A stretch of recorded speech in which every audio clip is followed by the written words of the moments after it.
Assalamualaikum warahmatullahi wabarakatuh. Jumpa lagi dengan saya Mas Mut, masih di seputaran anxiety disorder, psikosomatis dan dispepsia. Di video hari ini saya ingin menjawab beberapa pertanyaan dari teman-teman. Salah satunya adalah Mas Agus, sahabat saya dari Bali, mempertanyakan bahwa dahulu mana antara sakit lambung dan sakit anxiety disorder. Jadi begini teman-teman ya, perlu dipahami dulu bahwasanya lambung itu adalah salah satu organ yang selalu bekerja terus selama kita mulai lahir sampai sekarang ini. Lambung itu setiap hari bekerja untuk mengolah makanan, memilah, memberikan asam lambung yang membunuh bakteri jahat, dan nanti sambil dicerna dilanjutkan ke organ berikutnya atau sampai ke usus ya. Nah, lambung itu dengan pemakaian yang durasinya sangat panjang, kita itu di zaman modern ini kita sering memasukkan makanan yang tidak bagus untuk tubuh. Contoh pewarna makanan, terus perasa makanan, juga banyak sekali di buah-buahan atau di beras itu juga ada pestisidanya. Nah, itu nanti bakterinya itu dibunuh oleh asam lambung, akhirnya jadi makanan setengah jadi dan diproses oleh usus untuk dipilah, dijadikan nutrisi dengan kotoran ke bawah. Nah, ketika kita anxiety disorder atau cemas berlebih itu tadi, itu biasanya ada triggernya. Teman-teman itu mesti ada triggernya. Ada yang dari kecil pernah mengalami trauma, ada juga yang kecilnya nggak mengalami trauma tapi besar-besar mengalami suatu keadaan yang membuat shock mentalnya. Ada juga yang mengalami trigger seperti saya ini, kematian. Jadi saya beruntun menghadapi kematian saudara saya ya, orang-orang yang tersayang itu meninggal beruntun sampai 3. Itu yang membuat saya jadi kena panic attack.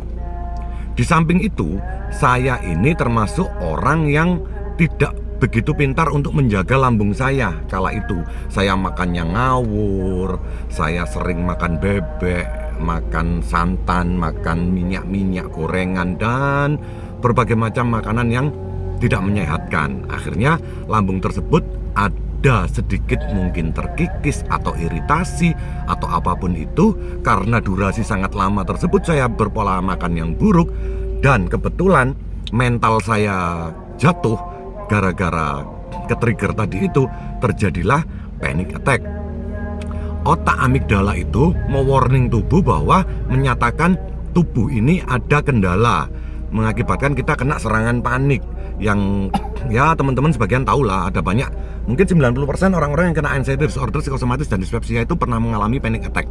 Panic attack itu kita serasa mau mati aja ya kalau hari itu atau saat itu atau dalam waktu yang pendek kita akan merasa seperti akan mati. Kita akan kepingin ketemu dokter dan kita ingin penanganan secepatnya. Padahal itu hanya warning tubuh yang salah saja. Otak amigdala tersebut, otak kecil tersebut memerintahkan tubuh untuk memberikan warning. Dan ketika kita diam, detak jantung kita di atas 130, terus jantung berdebar, nafas pendek, cemas, bingung, nggak bisa berpikir jernih. Yang ada hanya panik aja. Dan itu durasinya biasanya ya berkisar antara 15 menit. Kalau yang parah tidak bisa mengontrol, nanti berlanjut dengan kecemasan berlebihnya itu, anxiety sudah datang, itu bisa sampai 1 jam. Biasanya kalau panic attack itu terjadi hanya 15 menit. Ketika kita sudah mengontrol, tubuh sudah normal lagi, detak jantung sudah normal lagi, cemas berlebihnya yang masih ada, yang masih hadir, yang masih ada tetap. Nah, itu biasanya durasinya agak lama. Terus setelah itu, ketika otak itu cemas, tubuh itu otomatis, karena otak dengan lambung itu ada saraf yang menghubungkan. Jika otak cemas, tubuh ini memerintahkan memproduksi gas lambung. Sama halnya pun dengan sebaliknya, jika kita makan salah atau lambung kita lagi sakit atau iritasi, ada lukanya, tukak lambung dan lain-lain, dan usus pun juga sama, itu mengakibatkan terjadinya timbal balik gitu, seperti kembali gitu. Otak ini menerima suatu permasalahan di dalam lambung tersebut, dan secara tidak sengaja atau tidak langsung otak itu akan memerintahkan tubuh untuk cemas. Jadi cemas dengan lambung itu sangat berkaitan. Kalau sampean kepingin tahu mana dulu yang terjadi di sampean yang paling tahu sebenarnya. Seperti contoh kalau saya sendiri, saya pribadi, saya termasuk orang yang dari kecil itu memang pencemas. Saya itu orangnya gerusa-gerusu, temperamen dan egois. Dan itu yang bisa membuat diri saya jadi kurang stabil ya emosinya. Jadi saya menyimpulkan di diri saya pribadi, saya ini kena panic attack dulu. Dan kebetulan ketika saya panic attack, anxiety disorder akhirnya muncul dan akhirnya mengganggu sistem pencernaan. Walhasil lambung saya jadi sakit, dan karena memproduksi gas asam lambung yang tinggi, jadi ketika kita tidak memasukkan makanan, akhirnya lambung kita ini mengolah dinding lambung.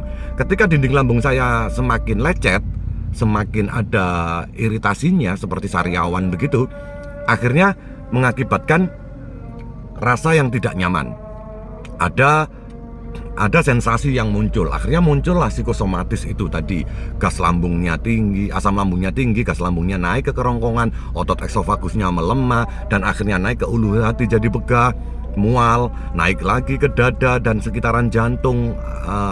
Gas lambungnya itu bisa bikin jantung berdebar dan sesak nafas, naik lagi ke tenggorokan jadi susah menelan. Nah, itu yang membuat perputaran antara cemas dan lambung itu akan jalan terus. Di samping itu, orang itu kalau sudah kena panic attack, itu 99% orang yang pernah mengalami panic attack, dia akan mengalami trauma dengan rasa yang sangat dahsyat tersebut. Paniknya tersebut itu bisa mengakibatkan kita menjadi trauma. Kita akan takut terjadi panic attack lagi. Jadi tidak sengaja tubuh kita ini jadi, pikiran kita ini jadi cemas.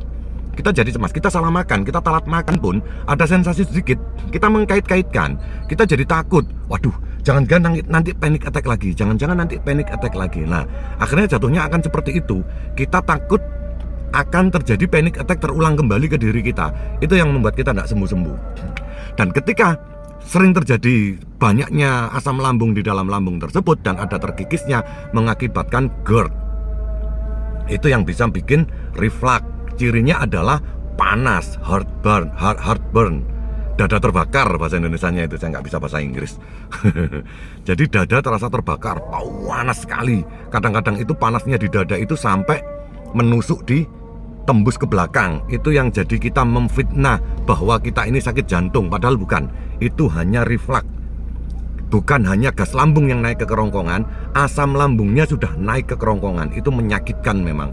Dan itu sakit banget di dada kiri sampai tembus ke belakang. Kadang-kadang sakit di bagian sini-sini. Semuanya itu akan berimbas. Akhirnya muncullah yang dinamakan psikosomatis. Psikosomatis itu adalah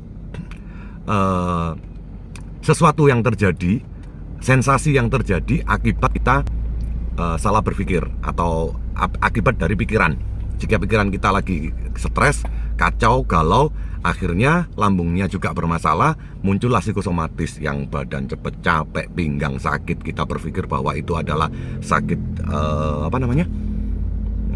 kencing batu lah, yang ketika kita pusing banyak pikiran di kepala depan sampai kepala belakang dan pundak, kita memfitnah bahwa kita sakit gejala stroke lah, kanker otak lah, sakit jantung, paru-paru, dan lain-lain. Kita selalu memfitnah, kita selalu menyalahkan organ tubuh yang benar-benar sehat. Padahal ketika sampean berani untuk melakukan check up, medical check up, sampean ke rumah sakit, cek EKG, USG, dan lain-lain, ketika sampean melakukan hal tersebut, pasti dokter akan menyatakan bahwa sampean baik-baik saja, tidak ada penyakit dalam satupun. Nah, itu tadi. Jadi teman-teman, saya himbau untuk tidak pernah mengkhawatirkan apa yang sampean rasa. Jadi memang sakit anxiety disorder, psikosomatis, dan dispepsia itu memang horor sekali ya, sangat horor sekali. Tapi percayalah, penyakit ini tidak mematikan. Penyakit ini hanya menyebabkan rasa yang tidak nyaman. hanya perasaan yang tidak nyaman, dan itu kita butuh berlatih untuk bisa mengatasinya. Ada metode-metodenya, terutama metode yang paling utama itu adalah 3P. Kita jaga pola makan kita. Kita jaga pola makan kita agar kita tidak salah makan dan kita makan dengan tepat waktu agar lambung itu tidak mencerna dinding lambung. Nomor 2, kita jaga pola pikir. Kita jaga pola pikir itu kita berusaha untuk setenang mungkin, serileks mungkin, sesantai mungkin kita perbaiki. Kita berpikir selalu tentang kepositif dan kita bisa belajar dengan meditasi. Yang ketiga adalah kita perbaiki pola hidup. Kita harus berolahraga, kita harus jalan kaki setiap hari, kita harus berjemur kena matahari, kita butuh vitamin D. Jangan ketika matahari terbit sampai tinggal tidur, jangan. Matahari datang itu untuk menyembuhkan kita. Terus kita harus minumnya cukup. Minum air putih 2,5 liter sampai 3 liter per hari, itu bisa mempercepat kesembuhan anxiety disorder, psikosomatis, dan dispepsia. Jika sampean sudah bisa menerapkan 3P tersebut, ada PR satu lagi. PR-nya adalah sampean harus bisa merubah pola sifat yang semula sampean egois, yang semula sampean temperamen, yang semula sampean itu perfeksionis. Sampean harus bisa merubah. Semuanya harus dibikin santai, serileks mungkin, tidak usah dijadikan masalah, dijadikan sesantai mungkin agar tidak membebani pikiran sampean, jadi sampean bisa lebih tenang untuk menjalani kehidupan sehari-hari. Dan tips buat teman-teman yang masih aktif anxiety disorder, psikosomatis, dan dispepsia, terutama yang anxiety disordernya, jangan pernah berpikir tentang masa lalu. Masa lalu ketika kita sudah tobatkan dan kita sudah mohon ampun kepada Tuhan, insya Allah Tuhan akan memaafkan. Dan jangan terlalu berpikir terlalu ke depan tentang apa yang akan terjadi di masa depan sampean, karena sampean bukan Tuhan. Jangan terlalu mewakili Tuhan. Cukuplah sampean pasrah saja. Nanti sampean berjuang di hari ini, sampean bisa berusaha untuk bisa lebih baik di hari ini, maka kedepannya sampean jalannya akan lebih mudah. Cukup tinggal begitu saja. Baik, itulah video hari ini. Semoga teman-teman yang sakit anxiety disorder, psikosomatis, dan dispepsia, semoga diangkat penyakitnya, semoga bisa beraktivitas dengan normal. Salam sehat selalu. Wassalamualaikum warahmatullahi wabarakatuh.